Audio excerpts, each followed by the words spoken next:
So the Mark IV Supra is a 3-litre inline-6 rear-wheel drive legend.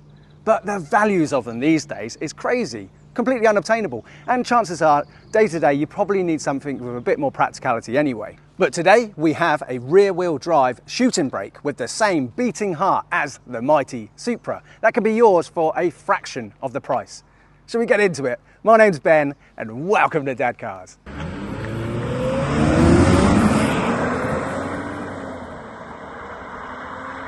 So this car that I'm driving today is a 2003 Lexus IS 300 Sportcross. And the Sportcross is the important part.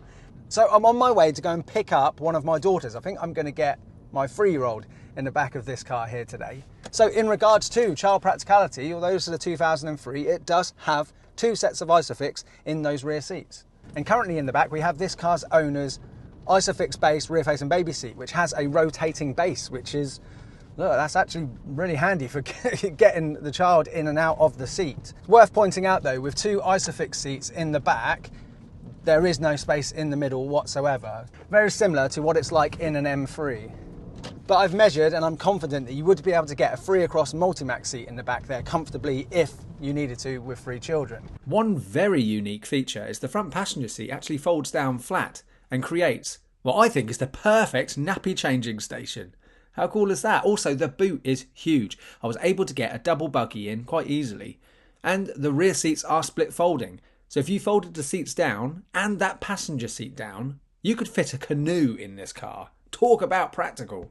Right, let's go grab my little pickle and we can test out what this car is like to reverse. Oh, yeah, look, we've got a reverse camera now. That's obviously not standard from 2003. This car's owner has actually installed that. In fact, he's installed this very modern Pioneer infotainment system and the reversing camera, and I think all of that came to fitted around £2,000. What do you think of this car? Wow, do you like it?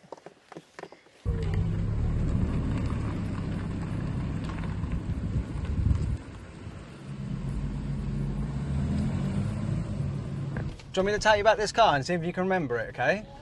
So this has got that famous 3-litre inline-6, naturally aspirated, the same engine that you get in the Mark IV Supra. Is that cool? Yeah. Yeah. So I think it's got about 215 brake horsepower, about 290 Newton meters of torque. So we have a little look at how fast it is. Yeah. Yeah, well, we'll just pull out of here. All right, I've just got it in auto mode. Let's have a little look. What do you think? Oof. Wow. That's not bad actually, is it? No. It's pretty good, and I tell you. And I want my window down. You want your window down? Yeah. Okay, hang on. Wow. Yeah, is that good? So I think the 0 to 60 in these cars from standard is a little over 8 seconds, and I think they do about 140 something miles per hour top end. And while unfortunately all of these Sportcrosses are automatics, unlike the saloons, you can get manuals in the saloons, but this car does have a very important option. It's got a limited slip diff. Yeah. Is that cool? Yeah. Yeah, and obviously rear wheel drive. So look, I mean, on paper, this is a very, very cool car. And also the size and weight of this car, sweetie, is really good as well. I think it's 4.5 metres long, a little over 1.7 metres wide, so not very wide. It's quite a nimble thing. Do you know how much this weighs? Yeah. This weighs 1.5 tonnes. Only 1.5 tonnes, which honestly, by today's standards, I mean, by today's standards for normal cars, let alone estates, that is very light. Now, the other cool thing about this car is when it was new back in the early 2000s, I think they made them between 2000 and 2005, I believe. This is a 2003, and it would have cost around about £29,000 brand new, this car, sweetie. Adjusting for inflation today, that's about 50 grand. And what will one of these cost you today? Well, you can get them for sub 5 grand. There's one up for sale at the moment on Auto Trader, a really cool blue looking one. Admittedly, it has got some miles on it, but I think it's up for 4 grand. So it's a very cool car. Now, the reason that I'm also particularly excited about this is it's such a rare car as well.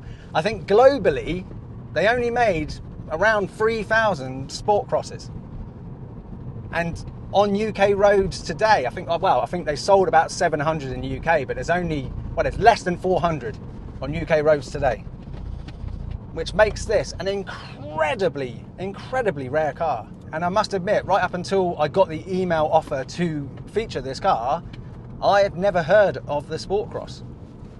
Yeah, and I mean, I know, I think Doug DeMuro recently has done a video on these, just sort of showing all of their quirks and features. but look, I can see why, because this is such a cool, quirky car.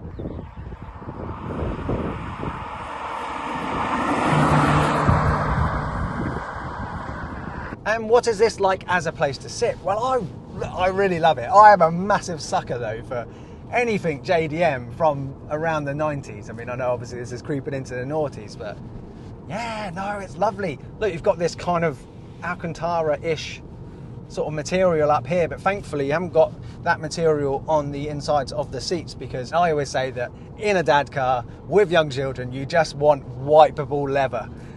Actually, these are perforated, which, you know, that's not necessarily ideal because, you know, children do drop stuff and it can get stuck in the perforated leather and you've got to try and pick it out. But still, much better than if it was, you know, cloth seats, because, God, they can stain with kids.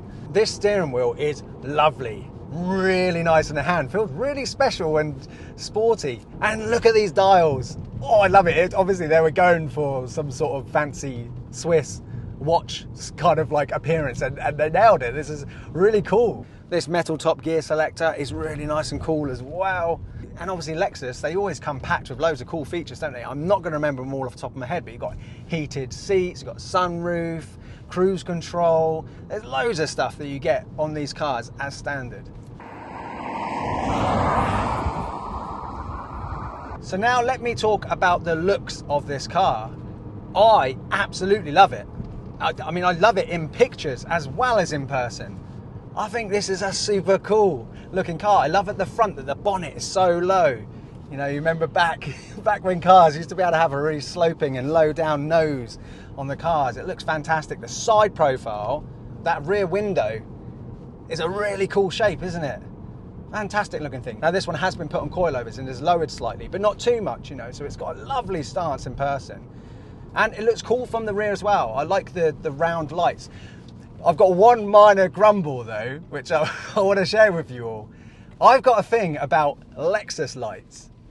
So when I see these Lexus lights, you know, the ones that are kind of like metallic silver see-through, all it reminds me of is all of my buddies back when we were like 18, 19, in their Citroen Saxos and whatever hatchback, all of them had these really cheap, what we call Lexus lights. You know, that was like the thing to do when I was like 19.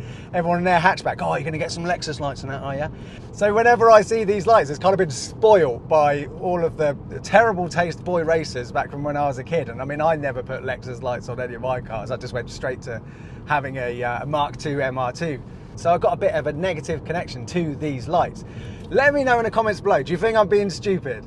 You know, or when you see these, does it kind of remind you of like that horrible stage when everyone was putting them on hatchbacks? But in fairness though, the more I look at this car, it does actually fit quite well, particularly because this is a silver car and kind of like those lights kind of blend in, and then all you actually see is those two round red lights at the back.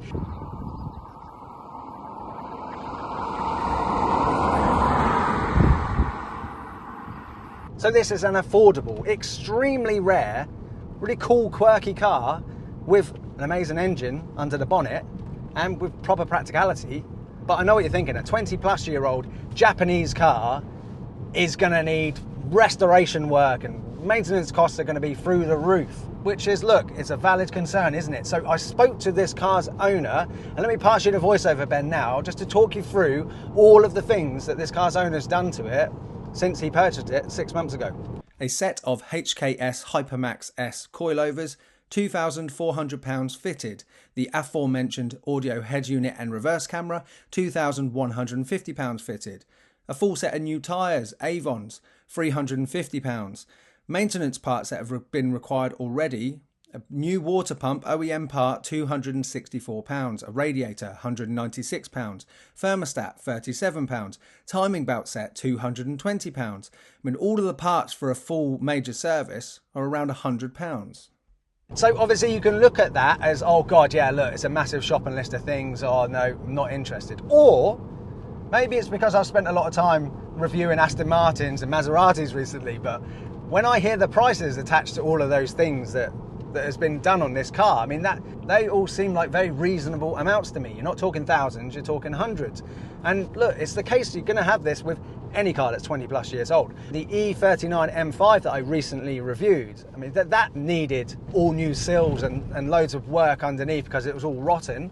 So it's not just JDM cars, you know, all cars that are getting to this age now, they're gonna need some restoration work, aren't they? So, but look, pick yourself a nice one, and then even with the purchase price, all of the maintenance and restoration work that this car's owner's done to it, plus some of the things which he's chosen to do to it, you know, it's still well within £10,000 that he's spent on this car, and he's still got a little bit of a buffer. You know, it's what, like around £7,500 I think he's paid out on this car, and most of that money has been spent on stuff that he didn't need to do. He's chosen to do it because he wanted to. Right, let's turn around here and check out what this acceleration is like. Whoa, what's a turning circle? Yeah, look, good turning circle. That's what I'm saying. This is a nice little nimble car. Just generally the riding dynamics as well. I'm loving this. The steering feel is fantastic. And yeah, it's just so planted. So planted, this car. Now that might be because of the coilovers that this car's owners put on it, but I do think they've got a reputation for being pretty sort of solid anyway. Right, look, let's feel the acceleration with Pickle in the back, just in auto mode.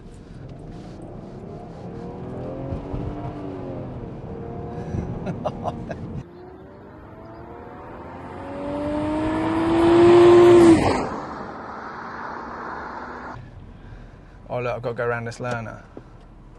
Right, we can test it again.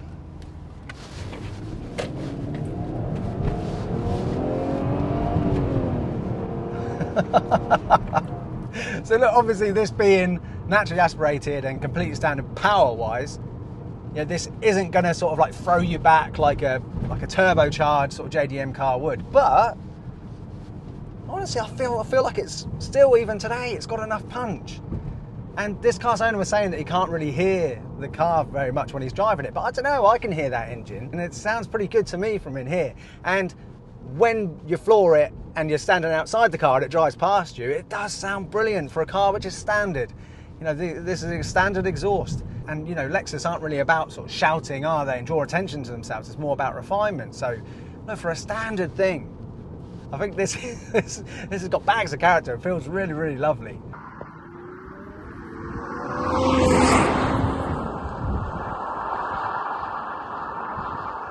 Oh, look, and just like she always does, the 3-year-old is fast asleep in the back, just like she did in the Ferrari F12 and the ZL1 review that we did together. But you might also be concerned about fuel consumption with an old 3-litre inline 6, but Lexus claim that with mixed driving, about 25 miles per gallon you can get. This car's owner says, yeah, that sounds about right. He reckons it's about 24.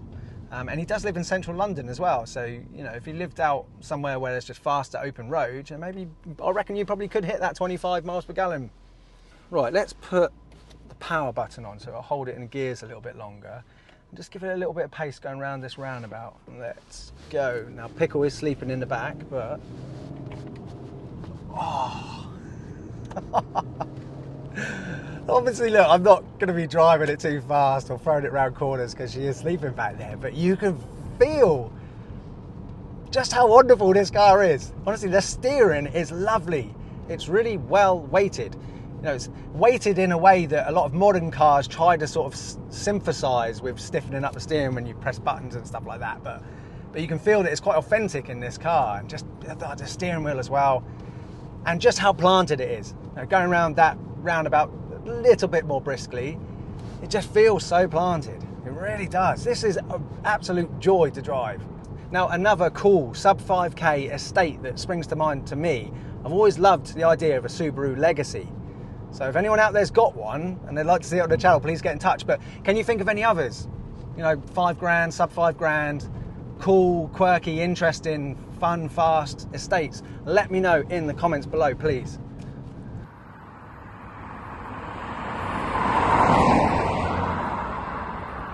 I need to say a massive thank you to this car's owner, Balazs. Thank you so much for bringing this down. Balazs is a father himself. He's got a 4-month-old baby, and he bought this car a couple of months before the baby was due because he wanted to get something which was a truly practical family car, but also was a car that was exciting, interesting, quirky, you know, a car that he could still be passionate about and he could get a lot of enjoyment from. And for a car on a reasonable budget, I think he's done an incredible job with buying this car. And Balazs is a massive fan of autoalex, and it's because of the autoalex video that we did that he found the Dadcars channel and then reached out and offered me this car. So that's pretty cool as well. So look, in summary then, for the Lexus IS 300 Sportcross, I was excited to drive this car when I got the email and I saw the pictures, heard what engine it had, but I was concerned that, you know, having an automatic, maybe that would just sort of be a bit annoying and be a bit of a deal breaker for me. But I don't know, maybe it's because I've got my little one sleeping behind, and I mean, I haven't actually even had time to play with these, you know, manual buttons. You can put it into manual mode and you can click the buttons on the steering wheel and you can shift up and down by yourself, and you can even bounce it off the rev limiter. But honestly, just even driving this in straight automatic mode with the power button pressed down, this is a really fun, engaging, lovely thing to drive around. And I just love that it's so understated. This is a proper Q car. Most people have probably never even seen one of these. It's that rare. Yet, to me, if you line this up next to the S4, also Alex's S4 that I recently drove, this to me is a much cooler looking car to my eyes than the S4, but, you know, equally as understated. And it's just a perfect example of what this channel is all about. You don't need to have Ferrari FF money to, you know, be a dadcarist and have an exciting dad car to make memories with your children. You know, sub £5,000, you can find cars like this. There must be so many exciting gems out there that you can buy, still going to put a smile on your face. If one of these pulled up at a petrol station, I'd go over and talk to the owner for like half an hour because it's such a cool car. So yes, look, a prime example. It doesn't matter what your budget is. There's no excuse for boring. And I just can't wait to see what other sub 10, sub £5,000 gems are out there like this. And look, bring them to you on the Dadcars channel. So if you want to see what's next, please subscribe to the channel. I'd really appreciate it. Hit the bell icon, comment below, share this video with someone you think you find it enjoyable. And I'll see you on the next one. Check out the review that I did on the Lexus GS 430, the V8 Lexus. Check it out now. And I'll see you soon. Bye-bye.